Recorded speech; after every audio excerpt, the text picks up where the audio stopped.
Kamusta kayo mga kamisyon? Eto nga at gumagayak ako dahil kami ngayon ay magmimisyon, no? Sa araw po na ito magmimisyon kami. Meron kami nga pupuntahan mga lugar na muli kami ay magpapalabas ng isang pelikula patungkol sa Panginoon. Nakatapos na nga akong maligo at ngayon si Mr. na lang inaantay ko at eto dumating na siya at namumusit na naman, no? Parang hindi kumpleto yung araw namin kapag hindi talaga kami nagkukulitan. Well, actually, masaya lang talaga kami. Every time na nagmi-mission kami, masaya naman kasi talaga mag-mission. Kaya kahit sabihin nga na minsan nakakapagod, pero tuloy pa rin tayo. Ito nga, no, at bago kami aalis, kasi isasama namin tong pusang iring na ito. Ang pangalan niya ay si Sugar. Siya ang aming missionary. Pinapainom ko siya ngayon ng vitamins kasi kailangan everyday talaga, di ba? Kahit nga tayong matatanda or mga bata, tayong mga tao, kailangan natin ng vitamins. Siyempre, yung mga hayop, para magtagal din yung buhay nila, maging healthy sila, kailangan din nila ng vitamins. Siyempre, tayo din, kailangan din natin na mabango tayo, presentable tayo, paghaharap tayo sa mga tao. Ang pangit naman na hindi katiwa-tiwala yung mga pagmumukha po natin, no? So, kailangan po presentable pa rin tayo.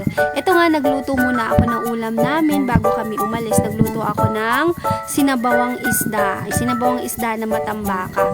Minimake sure ko na nakasaing na ako bago kami umalis. O kapag may malulutong ulam, lulutuin ko na. Para pagdating po namin sa gabi, hindi na kami magluluto pa o hindi na ako magluluto. Kasi nga, syempre pag galing kami ng misyon, talagang nakakapagod po. So, lumabas muna ako para maglagay ng ibang gamit sa sasakyan para mamaya, konti na lang yung hahakutin po ni Mister. So, ngayon ang gagawin ko, magpapaandar muna ako ng sasakyan para habang naghihintay kami, mainit na, diretso na yung takbo namin mamaya. Ayan. Ngayon nga pala, naglaba din ako bago kami umalis, magmisyon, nagsampay ako. Isisilong ko muna yung mga damit kasi baka abutan ng malakas na ulan. Walang makakapagsilong. May ginagawa din kasi dito si Pastor. So alam ko na baka makalimutan din niya mabasa. Sayang naman yung sabon at tubig, di ba? Nakakangawit nga yung ginagawa ko dyan kasi may dala akong camera tapos may dala akong sandamakmak na mga sinampay na mga damit. Pero ginusto ko naman to kasi gusto ko nga po ipakita sa inyo kung ano yung araw-araw na ginagawa namin bago kami umalis sa pagmimisyon.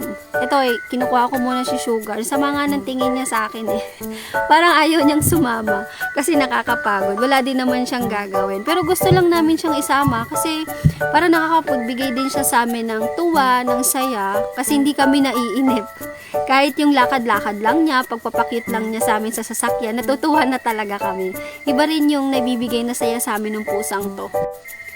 Ito nga, nagagayak na kami, no? Malapit na din naman siyang matapos.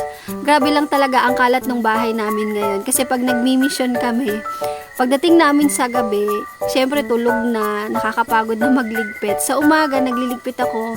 Minsan naman, naglalaba, ganyan. Nakakapagod kasi ang bilis lang ng oras talaga kapag ka nagmi-mission kami.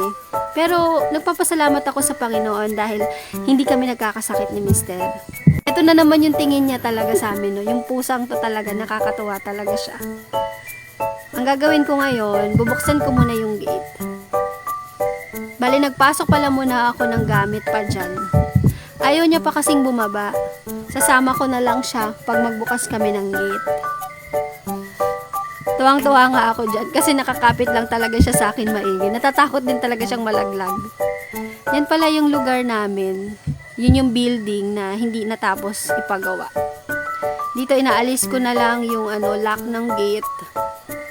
Ang ganda-ganda ng kulay niya. Nga pala yung kulay ni Sugar, tricolor po siya. White, tapos gray, tapos meron siyang pagka-orange. Yan nga, ilagay ko na siya. Wow, ang galing, diba? Parang nagsisirkus tong pusang to. Natatawa pa nga ako sa kanya dyan. Tapos, naiinip na din ako kasi ang tagal maghanda ni Mister. Sakay muna ako ng sasakyan, nag-check ako ng mga ibang gamit. Tapos, ang ginagawa ko pala, kasi maingat talaga yung asawa ko, no? Maingat talaga siya sa sasakyan. Kailangan malinis, maayos. Pag sasakay ka, kailangan papagpagin mo talaga yung mat sa loob. Ito nga may nakita akong pusa. Ang pangalan niya pala Arson. Hindi po yan si Mr. yan. Yung kaninang pusa ang pangalan nun Arson. Magaling yun manghuli ng magaling yun manghuli ng ahas. Kasi talagang natatalo niya. Minsan dinadala niya pa sa simbahan kasi nga tiles doon. So madali niyang mapapatay. At eto, bumaba na naman nga ako, nakakapagod dahil kinuha ko yung jacket ko. Kasi nga baka abutan kami ng malakas na ulan. Kailangan ready tayo. Waterproof pala to, pero nababasa ako. Kasi ukay-ukay lang yan, 100 pesos. Pero pasalamat pa rin ako kasi may nagagamit ako. Eto na nga, ready na nga si Sugar. So ready na kami, okay na lahat. Kaya naman, syempre bago tayo umalis, mag-pray muna tayo.